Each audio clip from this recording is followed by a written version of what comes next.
o meu roteiro aí de fala, né, é falar um pouco sobre os conceitos de representações sociais, né,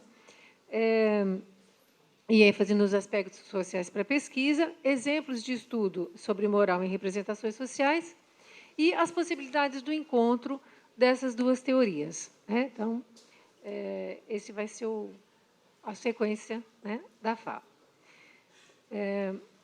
Apresentando para vocês, então, rapidamente, apresentando a teoria, né, das representações sociais, ela foi construída por Moscovici, né, como muitos de vocês já sabem, em 61, com a tese de doutorado dele sobre a psicanálise, né, sua imagem, seu público, né, e o que ele estudou foi como a ciência da psicanálise se tornava, né, um outro conhecimento quando caía na boca do povo, né, ou seja, quando se tornava um conhecimento do senso comum, né. Então, na tese dele, ele mostra essas transformações do conhecimento científico em conhecimento do senso comum e, pela primeira vez, ele define, né, o conceito de representações sociais. Vocês têm aí nesse quadro, né, duas definições, uma do Moscovici, bem no início da teoria, e outra da Jodelet, que é bem consolidada, né, a definição que a gente mais usa, né. Então, na primeira definição, Moscovici diz, né, é uma modalidade de conhecimento particular que tem por função a elaboração de comportamentos e a comunicação. E Jodelet depois vai definindo, né? Denise Jodelet foi, vamos dizer assim, a seguidora da teoria e a maior divulgadora da teoria, né, até hoje, e ela, então, construiu essa definição mais completa, né?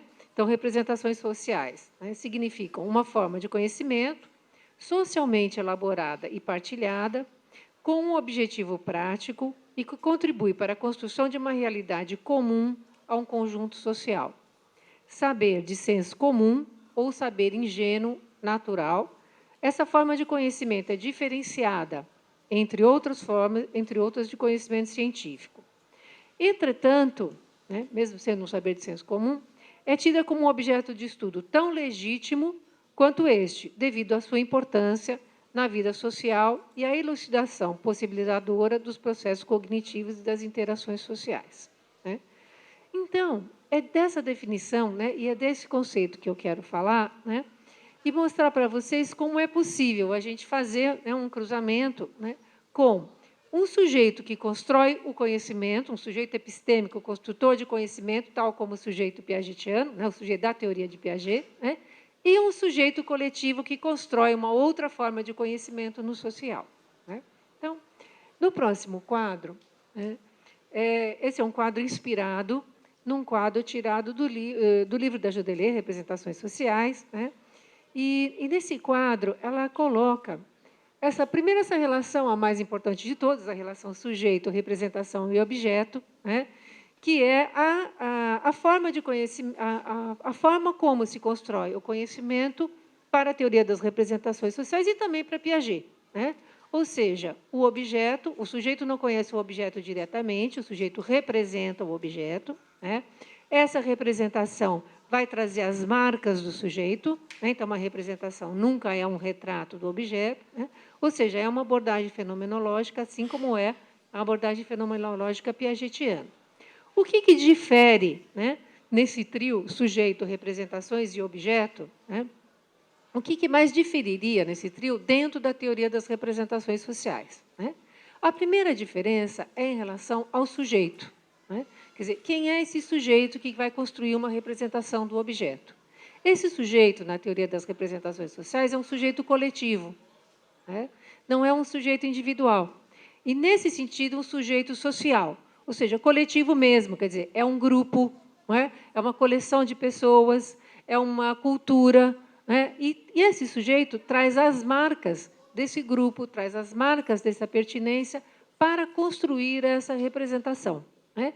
Então, nesse sentido, não é um sujeito genérico, é um sujeito marcado, né? Então, essa seria uma diferença que é interessante para a gente. Por quê, né, gente? Porque a gente pode estudar um mesmo objeto, né, de conhecimento e verificar como é produzido o conhecimento dele. Quando quem produz é um sujeito genérico, epistêmico, né, num trabalho de construção, né, epistemológica, né, num trabalho de construção mesmo da gênese, né, do conhecimento, ou quando esse conhecimento é construído por um sujeito social, né? Esse é um desafio que eu acho que é interessante, né? Bom, então, quando a gente trabalha com representações sociais, é muito importante, né, a gente se perguntar quem é esse sujeito que a gente está conhecendo, né, ou que a gente vai acompanhar o processo de conhecimento dele, né, da onde ele sabe o que ele sabe, né, a partir de que informações, ou seja, de que lugar essa pessoa está falando, né, porque esse lugar, né, pode determinar que elementos a pessoa está trazendo para construir, né, ou esse conjunto de pessoas está trazendo para construir esse conhecimento, né? Então, esse lugar, e que é um lugar social, né, é importante para a teoria das representações sociais, né? Segunda diferença há em relação ao objeto, né, que eu acho que é uma diferença também da gente ter bem noção. Na teoria das representações sociais, não se fala em representações sociais de qualquer objeto, né? Não é qualquer objeto que produz a construção de representações, né? Ou seja, as pessoas, né, como nós, as pessoas por aí, as pessoas, né, no coletivo, não vão construir pequenas teorias sobre a realidade a partir de qualquer coisa. Elas vão construir a partir de coisas que as provocaram, né? Então, Moscovici fala de pressão à inferência, ou seja, algumas coisas acontecem nas vidas das pessoas, né, no coletivo, no grupo, que provocam um desafio ao saber, um desafio à construção do saber. Outra semelhança aí que a gente vê com Piaget, né? Só que esse desafio não é um desafio a um sujeito individual, não é um desequilíbrio coletivo a um sujeito individual, né? É um desafio social, quer dizer, é um objeto, é uma novidade, é um estranhamento que produz alguma comoção, né? E que Moscovici vai chamar de pressão à inferência, né? E, por produzir esse bochicho, por produzir esse desafio, aí as pessoas, então, começam, né, no coletivo, a construir esse conhecimento que é a representação social. Então, o que nos interessa, dentro dessa teoria, é o conhecimento de objetos que são sociais, né? Ou seja, de objetos que são marcados socialmente, né?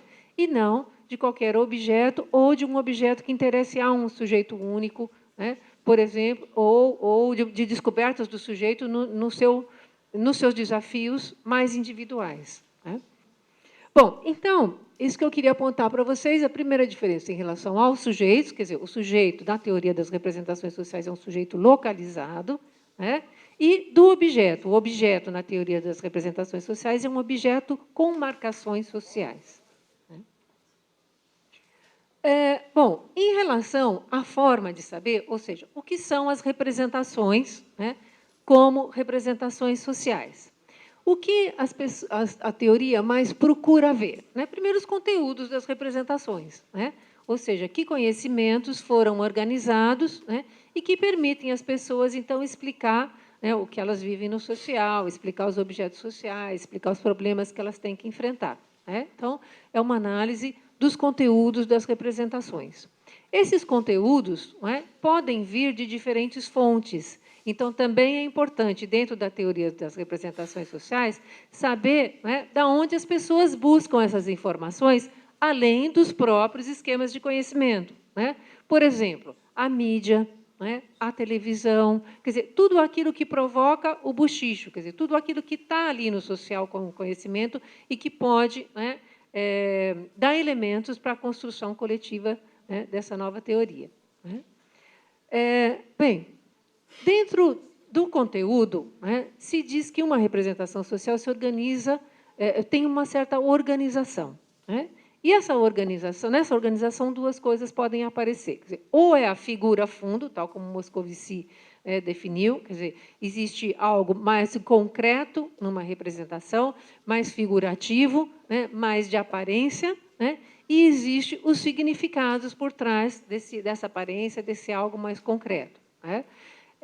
E outras linhas, né, por exemplo, a linha de Aix-en-Provence fala em núcleo central e elementos periféricos, né? Então, existem alguns elementos que são muito marcantes numa representação, que perduram no tempo, né, que dão o significado central, e existem outros elementos, né, da representação que circulam ao redor, que preenchem o significado, mas que mudam mais, né, conforme a cultura, conforme o tempo, conforme os grupos sociais, né? Então, ao se estudar representações, a gente estuda também essa estruturação, quer dizer, que conteúdos, né, que compõem aquele conhecimento social, como ele se organiza e o que é mais aparente, mais figural e o que é mais do conjunto dos significados, né? Nos processos, né, de representação, 2 processos Moscovici mais colocou, e esses 2 processos são muito semelhantes aos processos de construção de conhecimento piagetianos, né? O primeiro processo da ancoragem, ou seja, as pessoas constroem no coletivo conhecimentos ancorando novos conhecimentos nos anteriores, né? Ora, isso é a mesma coisa da assimilação, não é? As pessoas conhecem os objetos a partir dos esquemas anteriores, ou seja, nenhum conhecimento surge do nada, surge sempre a partir de conhecimento anterior. Esse é o mesmo processo da ancoragem, né? Só que, no caso da teoria das representações sociais, a ancoragem é um processo coletivo, né? Então, da onde um grupo vai buscar conhecimentos para explicar alguma coisa nova, né, não familiar, estranha? Da sua cultura, né, da sua pertinência, né? Aí pode ser pertinência política, pertinência religiosa, né? Porque o lugar de onde fala o sujeito é que vai dar para ele os elementos que ele vai trazer para a construção desse conhecimento, né? Esse lugar tanto pode ser visto genericamente, né, como cultura, religião, partido político, como, às vezes, o lugar social, a profissão, né? Então, a gente tem representações de determinado tipo de profissão sobre alguma coisa, né? Então, pode ser a profissão, pode ser o estado social, né? Então, o lugar determinado da onde a pessoa vai, né, tirar os conhecimentos e, portanto, ancorar conhecimentos novos nos antigos. Um outro processo que Moscovici fala é da objetivação, né? Então, a objetivação é o quê? É transformar um conceito abstrato, né, em algo que seja concreto, em algo que seja fácil de manipular, em algo que seja facilmente aplicado, ou seja, transformar num esquema, né? Ou seja, nas várias representações vai haver uma figura, vai haver uma forma de apresentar que é concreta, que é fácil, né, que é bem aparente e que todo mundo pode usar, né? Os exemplos de Moscovici são muito claros a respeito da psicanálise, né? Então, por exemplo, o que é o inconsciente, né, quando ele caiu na boca do povo, né? A definição de inconsciente na psicanálise ela não é nada fácil, né? Demorou muito para ser construída por Freud, dependendo do tópico, né, que você vê da teoria, tem uma definição, né? Mas, quando ela cai na boca do povo, o que é o inconsciente? É um lugar lá no fundo da mente, né? É um poço, né? Então, essa ideia de poço, de ligar no fundo, é um exemplo de objetivação. As funções das representações sociais, né? Para que elas servem, né? Claro que elas têm a mesma função que Piaget colocou para as representações, que é a função de adaptação, né? É lógico que essa é a função central, né? No caso das representações sociais, é uma adaptação ao social mesmo, quer dizer, uma adaptação à vida social, uma adaptação ao coletivo, né? Então, Moscovici mostra, né, que as representações sociais elas têm muito do social, né, nessas funções. Primeira coisa, permitir a comunicação social, né? Quando as pessoas constroem representações idênticas, né, ou semelhantes sobre as mesmas coisas, elas falam sobre o mesmo mundo, né? Ou seja, o mundo passa a ser representado numa mesma linguagem. Então, a comunicação se torna possível, né? Todos se entendem porque usam os mesmos conjuntos de conceitos, né? Então, primeiro, ela permite a comunicação social, né? Segundo, ela torna familiar aquilo que ela estranha. Outra função, ela orienta ações, né? Então, não é um determinante das ações, né? Assim como para Piaget também, quer dizer, não é porque nós temos as nossas estruturas de pensar que essas estruturas vão ditar uma ação. A ação depende de uma série de variáveis, né? Nas representações sociais também, né? Então, as representações podem orientar e podem ser guia para a ação, mas não são determinantes da ação, né? A determinação depende de muitas outras variáveis, né? E elas dão identidade ao grupo, né? Isso é uma coisa muito interessante, ou seja, não só os grupos constroem representações, como as representações constroem a identidade dos grupos, né?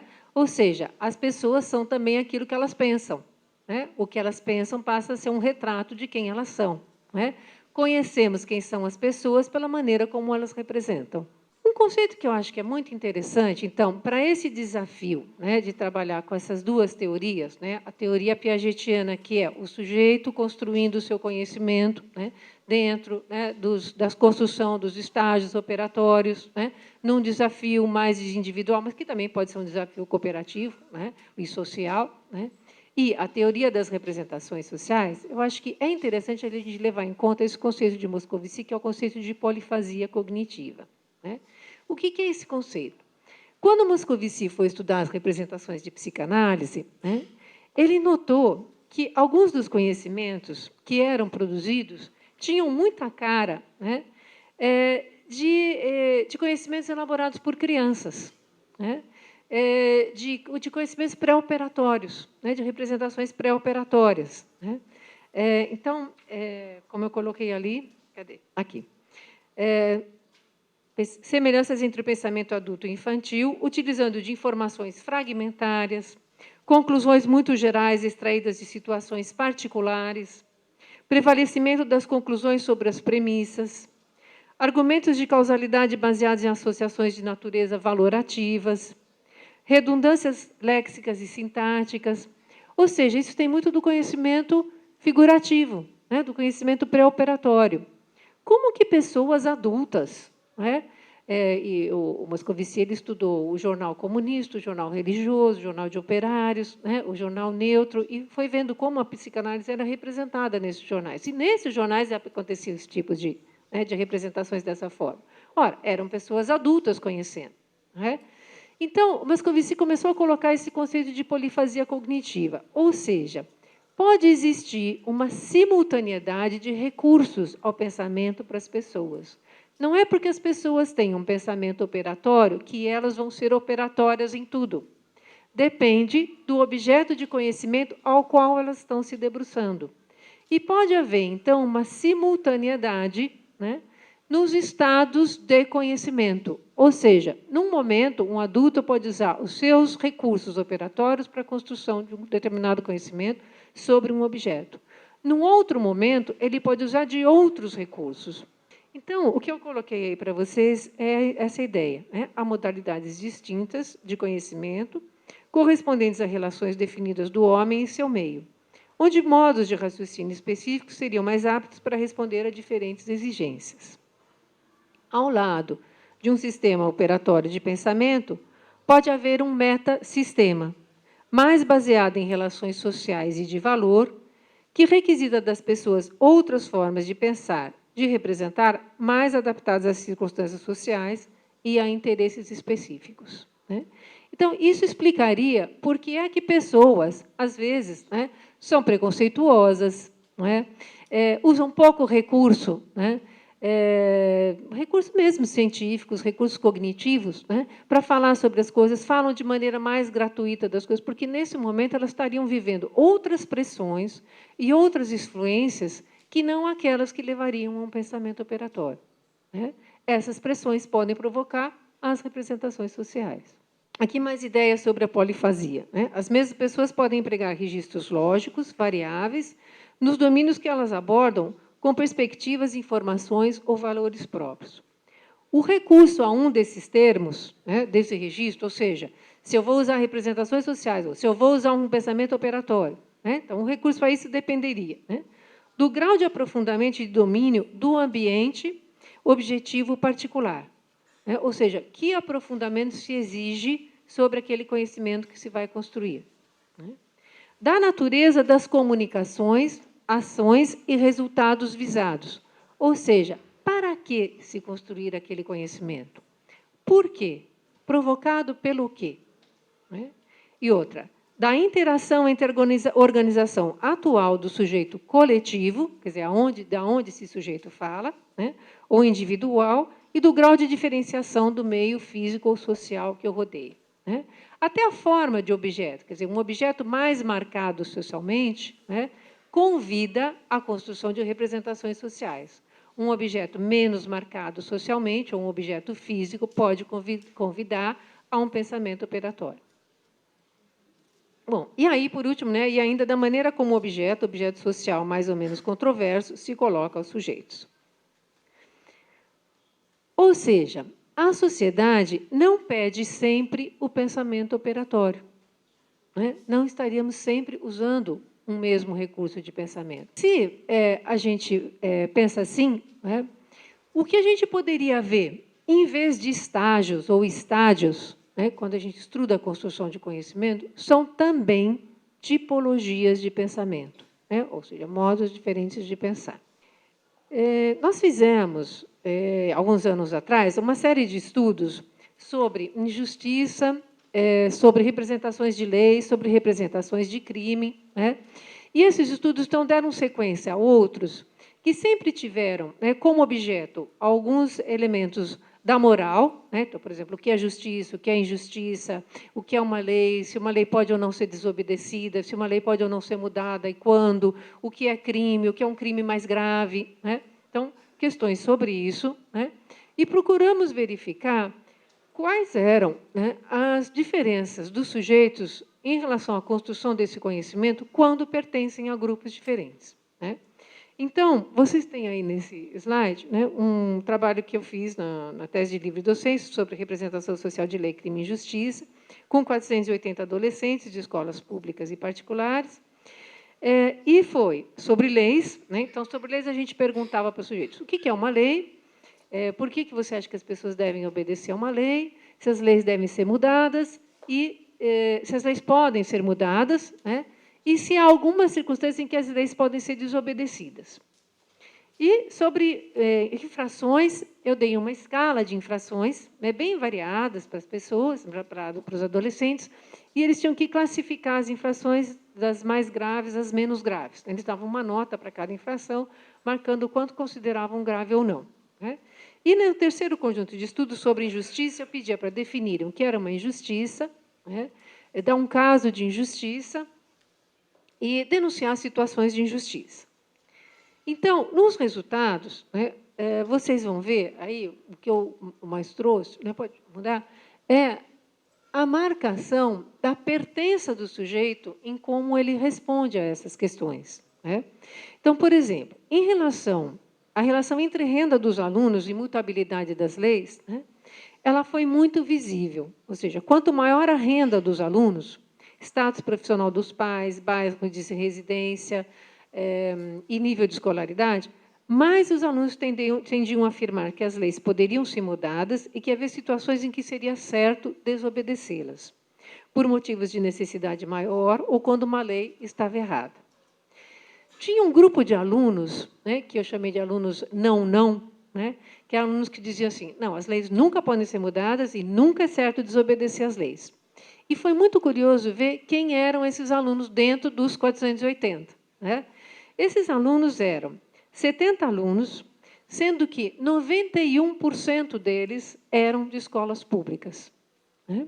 88% deles com pais em ocupações de baixos níveis salariais e estados sociais, 63% deles residentes em bairros de média e baixa exclusão. Ou seja, esses alunos eram localizados socialmente, né? Então, é aí que eu quero mostrar para vocês como é interessante estudar do ponto de vista, né, da teoria das representações sociais. É interessante vocês verem as infrações que foram consideradas menos graves. Exemplo, matar um menino assaltante ficou a terceira infração menos grave entre os alunos de escolas públicas. E a 13ª menos grave entre os alunos, a 11ª menos grave entre os alunos de escolas particulares, ou 13ª entre os alunos sim. Né? Ou seja, entre os alunos de escolas públicas, foi considerado muito menos grave matar um menino assaltante do que os de escola particular. Né? Então, o que está acontecendo aí? Será que o valor da vida, né, também varia, dependendo da classe social, dependendo do lugar de onde o sujeito fala? Né? Outras diferenças interessantes, por exemplo, fazer um aborto na escola pública ficou em 9º lugar como infração mais grave. Na escola particular, em 15º. Né? Então, vocês veem como muda. Né? Então, só mais um exemplo sobre a injustiça. Né? A gente perguntava para os alunos o que era injustiça, se já viram casos de injustiça, e contassem um caso, e depois a gente dava também uma lista de pequenas injustiças que tinham vindo de outros estudos que os alunos tinham falado de injustiças ocorrendo na escola. Né? Então, e pedia para os alunos marcarem o quanto isso acontecia dentro das escolas, né? Se não acontecia nunca, se acontecia às vezes, se acontecia frequentemente, se acontecia sempre, né? E o que nós vimos coisas curiosas aí, também de diferenças entre alunos de escolas públicas e particulares, né? Por exemplo, alunos pequenos, né, até então escolas de ensino fundamental, primeiro ciclo, é pouca diferença entre aluno de escola pública e particular, né? Os alunos falam de poucas injustiças na escola. Quando falam, falam mais de injustiça entre colegas, não acusam os professores como injustos, né? E não há quase diferença entre os alunos. Esse é um resultado bem piagetiano, né? Ou seja, por Piaget, o que a gente vê? As crianças, né, não consideram a autoridade injusta, né? A autoridade é vista como justa, né? Então, não existe isso de, né, de denunciar a injustiça, é muito menor, né? E o tipo de injustiça que mais marca essas crianças seria a injustiça retributiva, quer dizer, a injustiça ligada a castigo. Isso a gente viu também, e é também um resultado piagetiano, né? O que ficou diferente é conforme as crianças vão crescendo, né, que a gente vai vendo a questão da pertinência, a questão da realidade, como a justiça é vivida ou não numa situação e outra. Então, por exemplo, no primeiro colegial, a gente já vê uma diferença muito grande entre os adolescentes sobre o que eles dizem que acontece de injustiça na escola. É interessante que os alunos de escolas públicas, por exemplo, tinham poucas representações de injustiça. A gente até chegou a levantar a hipótese de que não há uma representação social sobre injustiça. Porque a gente pergunta, o que é injustiça para você? Eles dão casos de injustiça retributiva, de injustiça distributiva, mas são poucos, né? No entanto, quando a gente dá a lista, eles dizem, nossa, isso aqui acontece toda hora, isso aqui que acontece, isso também acontece. Ou seja, eles vão reconhecendo as injustiças conforme a gente dá as representações, e não eles é que trouxeram as representações. E aí o que nós vimos é que nas escolas públicas, né, aí sim existia muito mais marcação de presença de injustiças do que nas escolas particulares, né? Então, existia uma dificuldade de representação, mas depois um reconhecimento muito maior do que aquelas injustiças aconteciam. Bom, então, como que a gente interpretou esses resultados, né? Existiram estudos de TAP e Kober, né, que trabalharam com os estágios de desenvolvimento de lei, né, e colocam os estágios tal como Kober coloca os estágios de raciocínio moral, né? Ou seja, quanto mais uma lei for vista como algo que pode ser mudado, como algo que até pode ser desobedecido se a lei for injusta, ou seja, quanto maior relatividade existir na maneira de ver a lei, né? Quanto maior o valor à vida humana dado, no caso das infrações, quanto mais a definição de injustiças distributivas, mais isso mostra estágios avançados de conhecer, né? Então, essa seria uma visão kobergiana, uma visão de estágios de desenvolvimento, né? Bom, a gente pode ficar com essa definição, né, com essa explicação, mas a gente também pode procurar, do ponto de vista das representações sociais, né, entender por que esse conhecimento foi possível nessa classe social para esses sujeitos e que outro conhecimento é possível para outra classe social, para outro tipo de sujeitos, né?